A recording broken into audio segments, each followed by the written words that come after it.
Radio communications started just over 100 years ago when a group of scientists, the foremost of whom was Marconi, discovered it was possible to send signals without wires. Development in those early times was often by amateur enthusiasts. Since then, a lot of what we are familiar with today has its roots in radio. Amateur radio is a hobby enjoyed by 6 million people worldwide. This is my QSL card. People send them to each other once they've contacted each other on the radio. There are nearly 60,000 radio hams and over 700 clubs in the UK alone. Oh, I come every Friday, yes. I'll call the old man of the club. I've talked to somebody in Australia before, in Denmark and New York.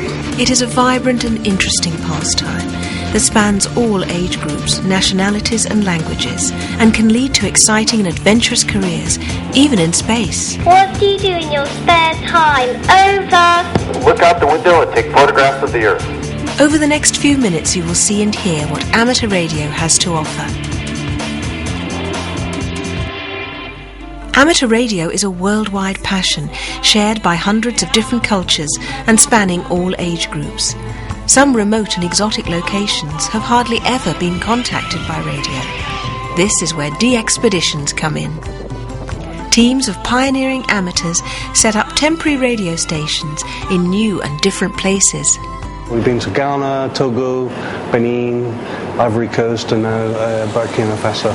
A large part of the pleasure we derive from these trips is visiting these fascinating countries, meeting lots of fascinating people.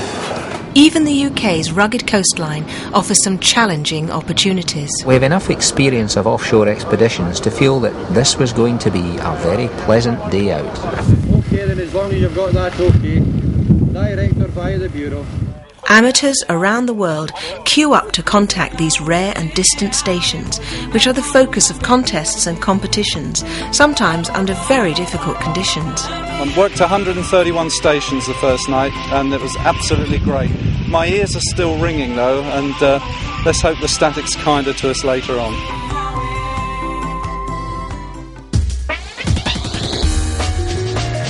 The vehicle is designed for us to be able to go round, show off amateur radio in its best light, but also educate children, adults about communication in general. Do you want a coffee? I'd kill for a cup of coffee. If nothing else, to change the perception of amateur radio to the general public.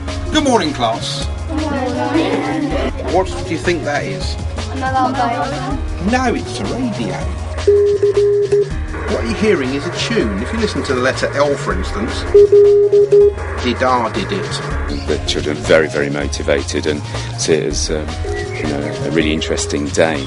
Now, the problem with 900 odd satellites whizzing round is that normally you'd be looking at a picture, something like this. Whoa, there's loads of them. You've been to the International Space Station? Yeah. How do you manage that? Because it's right now 387 kilometres in the sky.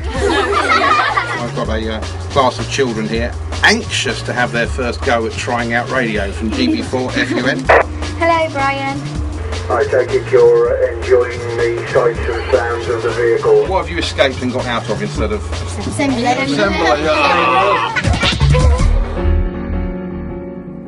It is not well known that the International Space Station carries equipment that works on the amateur radio frequencies. This direct method of communication to Earth is used for education and enables schools and colleges around the world to talk to the astronauts. In August 2003, the first primary school in the UK to make contact with the station was at Neston in Wiltshire. It's a day that the children will always remember. I hope that they will look back on this day and see it as a unique opportunity. Suddenly the date happens, you get about a week's notice, and everything switches on. Equipment's got to be in place, towers built. We were only confirming on Monday this week.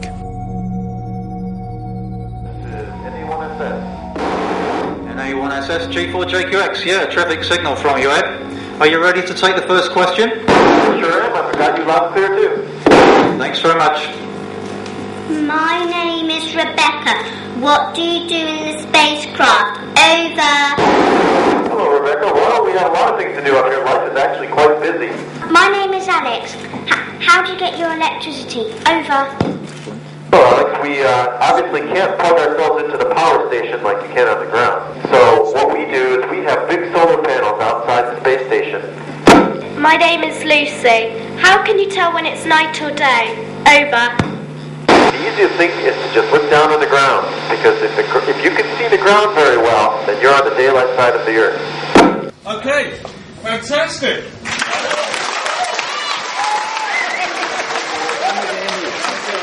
Amateur radio stations are often set up to commemorate special national events, notably M2000A at Greenwich at the start of the millennium. Congratulations particularly to the Cray Valley Radio Society.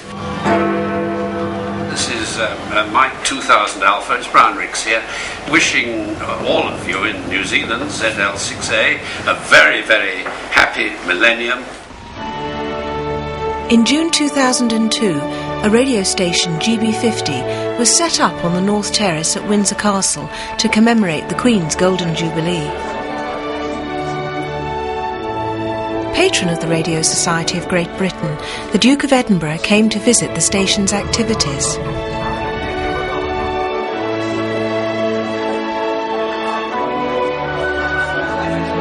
His Royal Highness was presented with a gold-plated Morse key.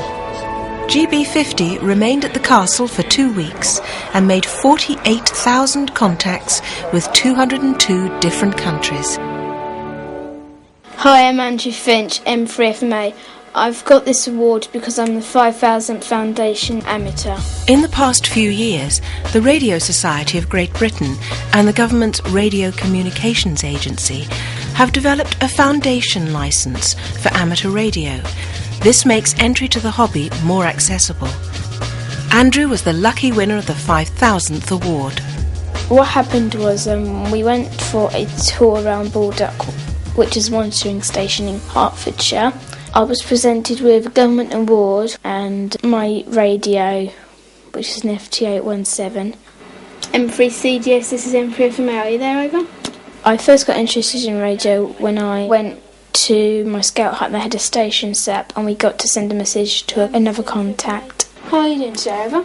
I have a friend at the moment who's got the same licence as me, and we both went on the same course and we did the same exam, and we talked to each other a lot over the radio. But I've also got this other friend who lives in Hong Kong, and she's also thinking of doing her licence, and if we get an HF antenna I can talk to her as well. Around the world, radio amateurs are occasionally called upon to turn their passion into a vital communication network for emergencies, where normal communications have been knocked out. America has its fair share of earthquakes, hurricanes, tornadoes, floods and forest fires. The wind shifted back to the west and or northwest, and it's moving the fire back in this direction. The fire is just right over this ridge here behind me. Amateurs belonging to emergency network groups were called out on September the 11th when America came under attack. Mobile phones and telephone lines were jammed and virtually useless. Dozens of radio amateurs helped the police and fire departments maintain communication in New York, Pennsylvania, and Washington, D.C. In Britain, we may not get the extremes of weather to cause so many disasters, but nevertheless, emergency networks like RayNet exist to provide local and sometimes national events like the London Marathon, with excellent voluntary communications for the ambulance services and disabled wheelchair competitors. RayNet have groups across the country to provide volunteer expert communications to those that need it. Overseas, there are countries that do not have a communications infrastructure through war or natural disaster. Amateur radio volunteers are among the first to assist international aid agencies in setting up reliable communication networks and, in some cases, national radio stations. If you want to know more about amateur radio, find us at this address.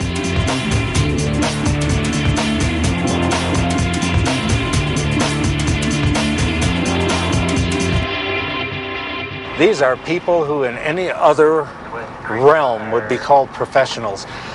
They're the people who know how to put the pieces together, know how to build the networks, know how to get information from one place to another when every other system has failed.